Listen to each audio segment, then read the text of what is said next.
दोस्तों जरा सोचिए कि आप करोड़ों की चोरी करें और पुलिस को ये बात पता चल जाए, लेकिन फिर भी पुलिस आपका कुछ नहीं कर सकती और आप अमीर होकर आजाद घूम रहे हैं। ये कहानी ऐसे ही चोरी की है। ये एक सच्ची कहानी है जिसमें अर्जेंटीना के 5 लोगों ने इस देश के इतिहास की सबसे बड़ी चोरी की थी, और वो भी दिन दहाड़े, सबके सामने, पुलिस के सामने। और इस चोरी के दौरान एक भी इंसान को खरोच तक नहीं आई थी। फिल्म की शुरुआत में हम देखते हैं फर्नांडो को, जो कि एक पेंटर और जूडो इंस्ट्रक्टर है। हालांकि वो अपने रूटीन लाइफ से बोर हो चुका है। एक रात जब फर्नांडो अपना काम खत्म करके घर लौट रहा था तो वो जॉइंट पीने के लिए रुकता है, लेकिन तभी एक कार पानी उड़ाकर उसके जॉइंट को बुझा देती है। वो जॉइंट को बहते हुए पानी में फेंक देता है। उसका जॉइंट पानी के साथ आहिस्ता आहिस्ता आगे बढ़कर नजदीक के गटर में गिर जाता है। फर्नांडो उसका पीछा करता है और देखता है कि ये गटर बैंक ऑफ रियो के सामने है, और वो गटर का पीछा करते हुए एक पुल के पास पहुंचता है जहां नाला खत्म हो जाता है। फिर फर्नांडो नाले के बड़े से पाइप में जाता है और अचानक उसके दिमाग में एक खतरनाक आइडिया आता है। अगले दिन फर्नांडो अपने सिविल इंजीनियर दोस्त सेबेस्टियन से मिलने के लिए जाता है और उसे बैंक ऑफ रियो में लूट करने के अपने आइडिया के बारे में बताता है। सेबेस्टियन को भी पैसों की बहुत जरूरत थी, इसलिए वो फर्नांडो का आइडिया पर काम करने के लिए तैयार हो जाता है। लेकिन उसका मानना है कि बैंक रॉबरी को अंजाम देने के लिए उसे गाड़ियां, कई सारे इक्विपमेंट्स और काफी पैसों की जरूरत होगी। इसीलिए फर्नांडो एक ऐसे आदमी की तलाश करना शुरू करता है जो बैंक रॉबरी के इस प्लान को फाइनेंस कर सके। फर्नांडो का एक और दोस्त देवाजो उसे फाइनेंस के लिए मारियो के पास भेजता है। मारियो, जो कि छोटी मोटी चोरी करने में उस्ताद है। अगले दिन फर्नांडो मारियो से मिलता है और उसे अपने प्लान के बारे में बताता है। प्लान सुनने के बाद मारियो थोड़ा सा कंफ्यूज होता है। तभी फर्नांडो उसे कहता है कि अगर ये प्लान सक्सेस हो गया तो फिर उसे कभी चोरी करने की जरूरत ही नहीं पड़ेगी। ये सुनकर मारियो भी इसके प्लान में शामिल हो जाता है। फिर फर्नांडो और मारियो लोकेशन पर जाते हैं। फर्नांडो बैंक ऑफ रियो के सामने वाले गटर में एक मेजरमेंट टेप डालता है, जिसके बाद वो दोनों नाले के अंदर जाकर टेप का निचला हिस्सा देखते हैं। कुछ गिनती के बाद फर्नांडो बताता है कि वो करोड़पति बनने से सिर्फ 18 मीटर दूर हैं। लेकिन मारियो को बारिश की फिक्र रहती है, अगर बारिश आ गई तो वो लोग फंस जाएंगे। लेकिन फर्नांडो कहता है कि वो लोग उस दिन चोरी करेंगे जिस दिन मौसम बिल्कुल साफ होगा। मारियो को भी उसका प्लान बहुत पसंद आता है। अगले सीन में हम देखते हैं कि फर्नांडो, मारियो और देवाजो बैंक रॉबरी को प्लानिंग करने के लिए एक मीटिंग करते हैं। वो बैंक में सुरंग खोदने की योजना बना रहे हैं, लेकिन बैंक के सभी कमरों में मोशन सेंसर हैं। फर्नांडो कहता है कि मोशन सेंसर कभी भी मूवमेंट को ट्रैक नहीं करते, वो सिर्फ तुम्हारे टेम्परेचर को चेंज होते हुए नोटिस करते हैं। इसीलिए वो स्लीपिंग बैग से एक सूट बनाते हैं जिससे वो अपने शरीर का टेम्परेचर मोशन सेंसर से बचा सकते हैं। अब उनके सामने सिर्फ एक प्रॉब्लम थी, और वो ये कि फर्नांडो ये नहीं जानता था कि बैंक की तिजोरी को कैसे खोला जाए। इसीलिए वो अगले दिन बैंक के आसपास के इलाकों में छानबीन करते हैं। सेबेस्टियन के साथ बैंक में जाने से पहले फर्नांडो बैंक के आसपास की तस्वीरें लेता है। सेबेस्टियन बैंक के स्टाफ से अकाउंट ओपन करवाने के बारे में पूछता है, जबकि फर्नांडो बैंक के अंदर तस्वीरें लेने लगता है। लेकिन तभी वहाँ पर एक सिक्योरिटी गार्ड आ जाता है और उसे ऐसा करते हुए देख लेता है और उसे पूछताछ करने के लिए उसे बेसमेंट में लेकर जाता है। लेकिन ये सब फर्नांडो की प्लानिंग का हिस्सा ही था, क्योंकि उसे सेफ्टी डिपॉजिट वॉल को नजदीक से देखना था। सिक्योरिटी गार्ड्स फर्नांडो की हर सामान की जांच करते हैं, लेकिन उन्हें कुछ भी नहीं मिलता। इसीलिए फर्नांडो को वहां से जाने दिया जाता है। बाद में पता चलता है कि फर्नांडो ने कैमरे में से मेमोरी कार्ड ही निकाल दिया था। फिर फर्नांडो और सेबेस्टियन तस्वीरें और उन्होंने जो कुछ देखा उसे याद करके बैंक का पूरा प्लान बनाते हैं। फर्नांडो उस कमरे से घुसने का प्लान बनाता है जिसमें उसको रखा गया था। अब उन्हें बस बैंक और नाले के बीच का फासला पता लगाना था। इसीलिए वो गटर के ढक्कन और बैंक का अंतर नापने के लिए साइकिल का इस्तेमाल करते हैं। टायर पर मार्क करके टायर कितनी बार घुमा इसकी गिनती करके उन्हें ये पता चल जाता है। अगले दिन फर्नांडो अपनी ज्योमेट्री नॉलेज का उपयोग करके उस एंगल का पता लगाता है जहां से उसे सुरंग खोदनी होगी। यहाँ हमें पता चलता है कि जो पैसा वो चुराएंगे बैंक के पास उनका इंश्योरेंस होगा। इसका मतलब चोरी से आम आदमी को नुकसान नहीं होगा, बस बैंक वालों को होगा। उस रात फर्नांडो और अन्य लोग नाले में जाते हैं और सुरंग खोदना शुरू करते हैं। अब ये लोग अल्बर्टो नाम के एक लड़के को भी अपने साथ लेते हैं। इतनी प्लानिंग करने के बाद भी फर्नांडो और उसके साथियों को 400 लॉकर खोलने का कोई तरीका नहीं मिल रहा था। पहले वो लॉकर खोलने के लिए ब्लोटॉर्च का इस्तेमाल करने की सोचते हैं, जिससे एक लॉकर को खोलने में 1.5 मिनट का वक्त लगेगा, और ऐसे 400 लॉकर खोलने में उन्हें करीब 7 घंटे लगेंगे। इसीलिए फर्नांडो सुझाव देता है कि क्यों ना हम में से एक उसी बैंक के दूसरे ब्रांच में लॉकर किराए पर लेकर लॉकर का बारीकी से निरीक्षण करें, उसके बाद वो फैसला करेंगे। अगले दिन मारियो उसी बैंक के दूसरे ब्रांच में एक लॉकर लेता है और लॉकर को खोलते वक्त वो लॉकर को बड़े ध्यान से देखता है। अब मारियो और उसके साथी एक वैन को चुराते हैं और अल्बर्टो के घर के बाहर उसका इंतजार करते हैं। तभी वहाँ पर पुलिस आ जाती है। पुलिस को देखकर वो सभी घबरा जाते हैं।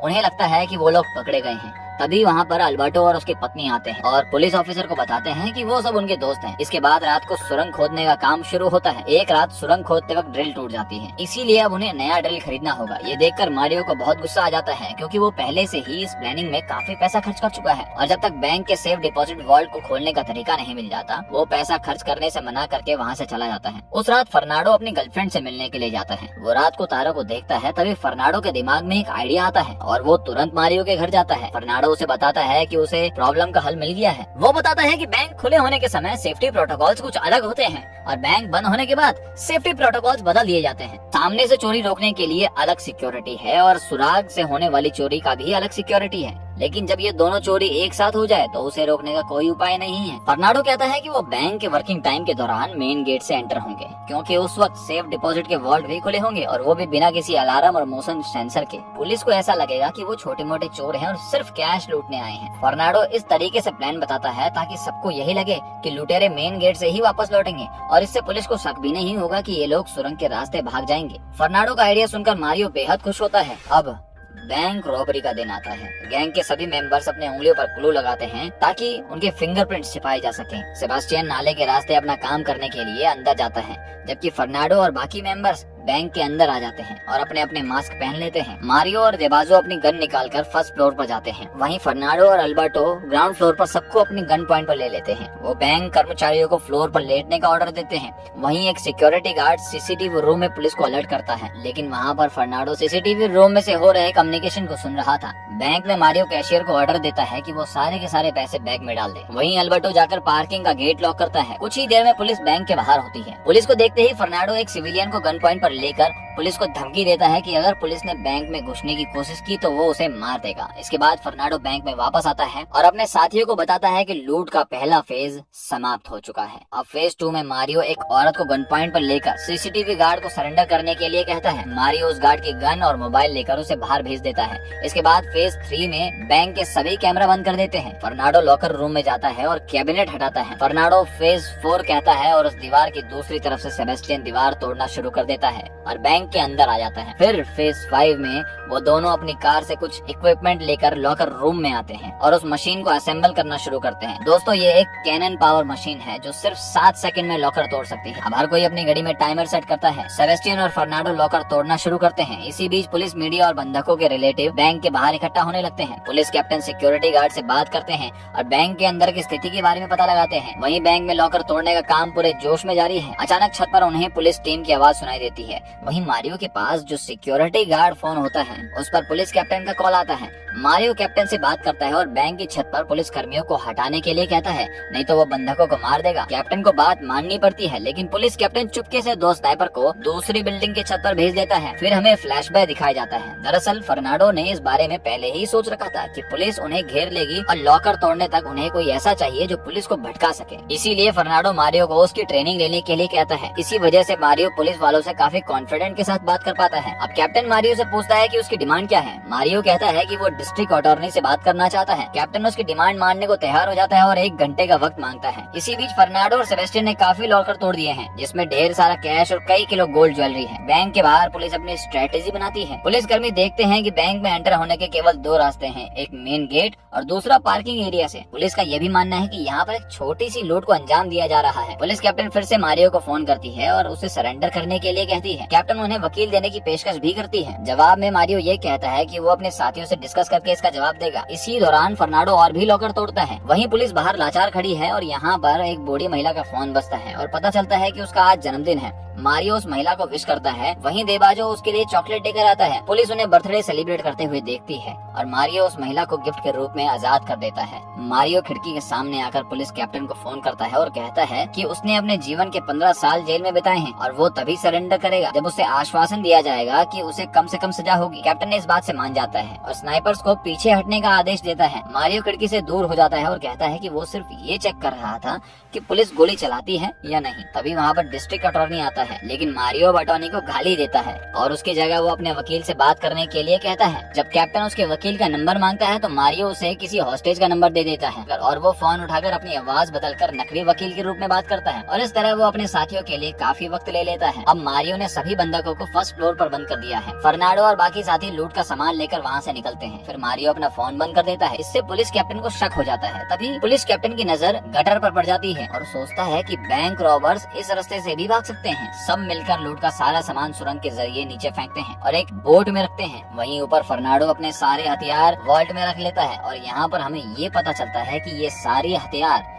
नकली हैं। फर्नांडो कभी भी किसी नागरिक को चोट पहुंचाना नहीं चाहता था और पुलिस को ये बात पता चले इसलिए उसने अपने सारे हथियार वहीं छोड़ दिए थे। बैंक से सब निकल जाते हैं और उनके जाते ही बंधक अपने फोन उठाते हैं तो अपने रिश्तेदारों को बताते हैं कि चोर यहाँ से जा चुके हैं। ये जानकर पुलिस कैप्टन एक टीम नाले में भेजता है जबकि दूसरी टीम सामने बैंक से एंटर होती है। फर्नांडो और मारियो सुरंग के सभी सबूतों को वहाँ से मिटाते हैं और बाकी साथियों के साथ बोट में सवार हो जाते हैं। यहाँ हमें ये पता चलता है कि फर्नांडो ये जानता था कि पुलिस को नाले के बारे में मालूम पड़ जाएगा, इसीलिए वो नाले में एक छोटा सा डैम बनाते हैं ताकि पानी का लेवल बढ़ जाए जिससे वो मोटर बोट को दूसरी दिशा में ले जा सके। पुलिस कैप्टन बैंक के अंदर आता है जहाँ पर वो सुरंग का रास्ता देखते हैं जहाँ पर एक बम होता है। हालांकि उन्हें तुरंत पता चल जाता है कि वो बम और हथियार नकली हैं, लेकिन तब तक काफी देर हो चुकी होती है क्योंकि फर्नांडो और उसके साथी वहाँ से निकल चुके हैं। वो अपने एग्जिट पॉइंट पर पहुँच चुके हैं जहाँ पर उनकी वैन रहती है। वो सब नाले से सीधा वैन के अंदर जाते हैं। सबके ऊपर आने के बाद सेबेस्टियन पूरे माल को ऊपर भेजता है। इस तरह वो सब आसानी से वहाँ से निकल जाते हैं। फिर हमें बैंक दिखाया जाता है जो कि उस जगह से कितना दूर है।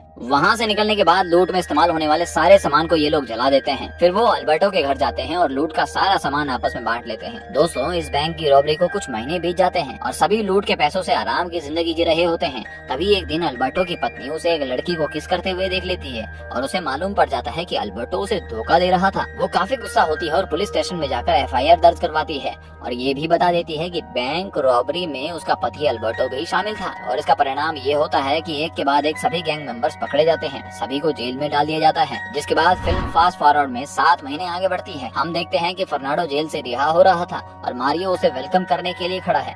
इसके बाद पता चलता है कि फर्नांडो ने ये तैयारी भी पहले से ही की थी कि अगर वो पकड़े जाते हैं तो क्या होगा। इसीलिए वो लूट के दौरान खिलौने की गन का इस्तेमाल करते हैं ताकि किसी को चोट ना पहुंचे और वो छोटी सजा पाकर ही जेल से छूट जाएं। साथ ही फर्नांडो और गैंग के बाकी लोगों ने लूट का बड़ा हिस्सा छिपा कर रखा था क्योंकि बैंक के सेफ डिपॉजिट वॉल्ट में रखे गए सामान का कोई रिकॉर्ड ही नहीं होता। लेकिन बैंक ने अंदाजा लगाया था और उनके मुताबिक लॉकर में $2.5 करोड़ कैश और ज्वेलरी थी, लेकिन पुलिस ने केवल $11.7 लाख और 8 किलो ज्वेलरी रिकवर की थी। बैंक के पास कोई ऑफिशियल रिकॉर्ड तो था नहीं, इसीलिए पुलिस अपराधियों के खिलाफ मामला ही न चला सकी। इसी तरह फर्नांडो के गैंग ने चोरी भी की और उसकी सजा भी पूरी कर ली, लेकिन उसके बाद भी वो अमीर बन गए। ना ही उन्हें कानून का डर था और ना ही पुलिस का डर था, ना ही उन्हें किसी से छुपने की जरूरत थी क्योंकि उन्होंने अपनी सजा भी पूरी कर ली थी। तो ये था फर्नांडो का मास्टर प्लान।